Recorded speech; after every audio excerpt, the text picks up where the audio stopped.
الجمهور يبارك لهم حقيقة ولادة الطفل الأول لإيمي سمير غانم وحسن الرداد. تداول الجمهور خلال الساعات القليلة الماضية مباركات للنجمين حسن الرداد وإيمي سمير غانم حول ولادة الطفل الأول للفنانة إيمي سمير غانم والفنان حسن الرداد، ولكن لم يصدر أي تأكيد لذلك الخبر من إيمي سمير غانم أو زوجها حسن الرداد. الفنان حسن الرداد الذي تلاحقه الشائعات وزوجته إيمي سمير غانم دائما بين الانفصال والإنجاب وغيرها، كان قد ورد على شائعات إنجابه من زوجته دون الشك عن مولودهما.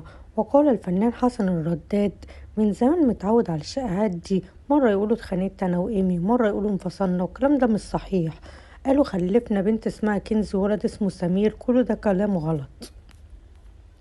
الشائعات اشتغلت خلال الساعات الماضية بعدما هنأت الفنانة إيمي سمير غانم زوجها الفنان حسن الرداد بعيد ميلاده أمس، وشاركت عبر حسابه بموقع انستجرام وعلقت: كل سنة وانت طيب يا أحلى وأجمل حسن، مهما كتبت عنك مش هقدر ألاقي كلام يوصف ما شاء الله حبي ليك، ربنا يحفظك وينجحك وتعمل كل اللي نفسك فيه. ونالت الصور العديد من التهنئة للفنان حسن الرداد.